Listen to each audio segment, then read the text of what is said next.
방언할 때 마음 안에 쌓인 죄의 찌꺼기들, 답답한 것들을 바깥으로 내보내기 위해서 청소한다는 마음으로 기도하세요. 이때 성령님께 집중하고 방언을 많이 해야만 성령의 불이 임하고 생수가 쏟아져 나옴으로 해서 어둠의 의식과 감정의 찌꺼기들이 정화되는 것입니다. 빠른 속도로 방언을 할 때에 불편하고 우울한 감정들도 사라져요. 그런데 방언만 한다고 악한 영들이 사라지는 것은 아니고요, 죄를 자백해야 합니다.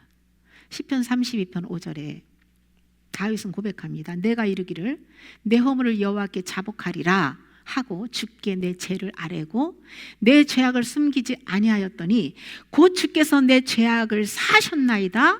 아멘. 방언을 할 때에 성령님이 죄를 떠올려 주시면 솔직하게 자백하고 내려놓아야 합니다. 주님이 용서해 주셨다는 그 증거는 평안이죠.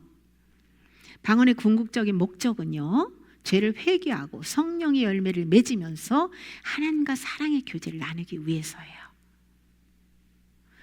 일상에서 누가 자존심을 건들고 찌르는 소리를 하면 변명하거나 거짓말하거나 다투지 말고 그 순간 귀신이 역사한다는 것을 알고 겸손하게 그 죄를 인정해 보세요.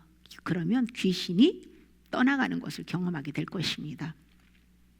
그리고 하나님께 마음 깊은 곳에서 올라오는 감정을 그대로 표현하는 것이 좋습니다. 마음을 정화한다는 마음으로 방언할 때 억압되어 있는 슬픔, 두려움, 분노 같은 것들이 겉으로 드러날 수 있어요. 빛이 임하면 어둠은 드러나는 것이에요. 감동이 오고 눈물이나 통곡이 나오는 것을 표출하면서 방언할 때 정화가 일어납니다. 성령께서 감정과 억압되어 자유롭지 않은 감정을 그 방언으로 풀어놓을 때에 감정과 슬픔을 위로하시고 치유해 주십니다. 이유 없이 불안해질 때는 그 불안이 사라질 때까지 충분히 방언으로 기도해 보세요. 강하게 대적하면 온몸에 전율이나 그 소름이 끼치거나 재채기 같은 거, 그런 현상들이, 어둠이 떠난 현상들이 나타나면서 그 불안한 느낌도 사라집니다. 방언을 할수록 영의 감각이 예민해지기 때문에 악한 영의 존재를 느끼고 또 분별력도 발전하게 됩니다. 시편 62편 8절에 백성들아 시시로 그를 의지하고 그의 앞에 마음을 토하라. 하나님 우리의 피난처십니다. 하나님 우리의 피난처시라는 거죠. 주님의 피난처가 되기 위해서는 주님 안으로 들어가기 위해서 마음을 먼저 토설하며 죄를 자백하고 회개해야 되겠지요. 우리가 사람에게 우리의 마음을 다 토해낼 수는 없어요. 죄성을 가진 인간에게 마음을 열고 속생각을 다 쏟아낸다면 나중에 문제가 생길 수 있죠. 그러나 하나님께는 모든 걸 다 토해낼 수 있어요. 사람에게는 같은 말 그냥 하루 종일 붙잡고 얘기하면 스트레스를 주지만 하나님은 많이 하면 할수록 기뻐하세요.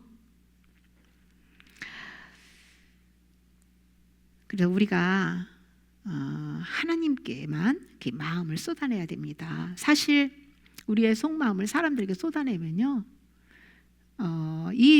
그 영으로 그 어둠을 받아 처리해 주는 사람에게 쏟아내면 실제적으로 좀 어둠이 처리되기 때문에 마음의 시원함과 평안을 얻긴 해요. 그러나 그 영이 죽어있는 그 일반적인 사람들에게 다 쏟아내봤자 실제적인 효과가 없어요. 그냥 답답한 걸 쏟아내서 혼은 조금 그냥 시원한 만족을 얻을지 모르겠지만 실제적인 큰 유익이 없어요. 그것이 다 문제가 돼가지고 배로 자기에게 시험거리가 되고 돌아올 수 있다는 것이에요. 그러니까 할 말 안 할 말은 좀 가려서 할 필요가 있죠. 기계적으로 방언하지 말고요, 인격적으로 해야 됩니다. 성령님은 인격적인 분이세요. 딴 생각하면서 입술로만 주문해오듯이 방언하는 사람들이 적지 않은데요, 방언은요, 영어로 하나님께 비밀을 말하는 것이거든요. 그 뜻을 혼이 깨닫지 못해도 괜찮고 다른 사람들이 알지 못해도 상관없습니다. 문제는 혼은 계속 육신의 생각을 하면서 입술만 방언한다는 것이에요. 몸으로는 육신의 일을 하면서 얼마든지 마음을 주님께로 향하여 입술로 방언기도 할 수 있어요. 저도요, 수시로 방언기도와 영찬양을 하거든요. 그런데 주님을 향한 마음이 없이 입술로만 건성으로 방언하는 것은 주의 영이 흐르지 않고 울리는 꽹과리가 될 수 있습니다. 어느 분들은요, 기도의 레퍼토리가 항상 똑같아요.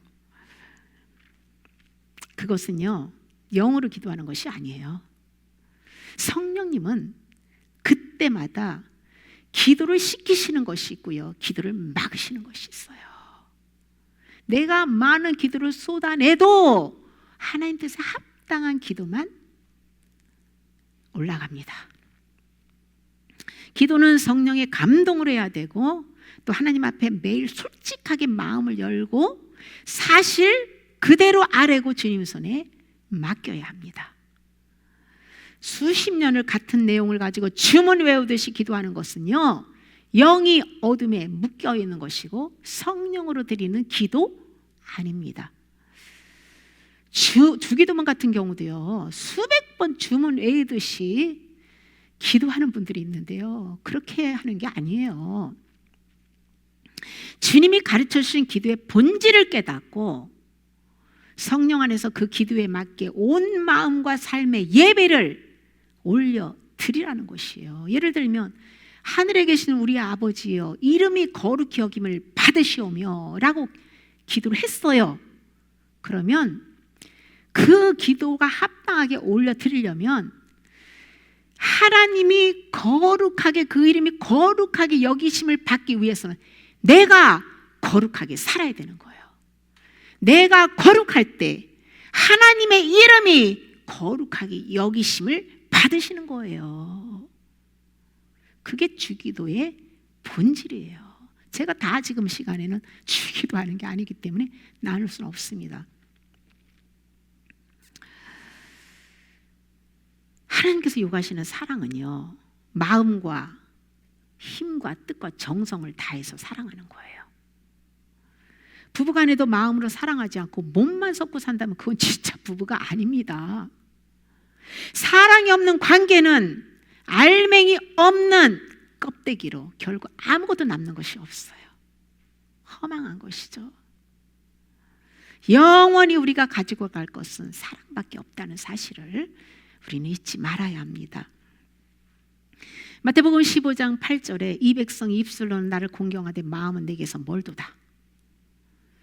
마음의 생각과 말이 일치하지 않거나 마음은 세상을 사랑하고 말만 주님을 사랑한다고 하는 것들이나 또 예수님을 믿는다고 하면서 그에 따른 행함이 없는 것들 전부 하나님 앞에서 외식하는 것입니다. 주님을 사랑하기 위해 방언하고 또 회개하여 죄 용서받고 성령의 열매를 맺기 위한 목적으로 방언해야 합니다. 만약 자신의 욕심으로 무엇인가를 얻기 위한 목적으로 한다면 그것은 하나님을 향한 사랑이 없는 울리는 꽹과리에 불과하기 때문에 방언의 효력이 별로 없습니다. 방언의 효력은요, 회개하여 속사람이 바뀔 때 많이 나타나는 거예요. 방언을 주신 목적이 성령의 열매를 맺기 위해서 주신 것이기 때문이죠. 회개해서 죄사함 받은 만큼 예수님을 사랑하게 되고 또 방언의 효력도 많이 나타난다는 사실을 잊지 마십시오.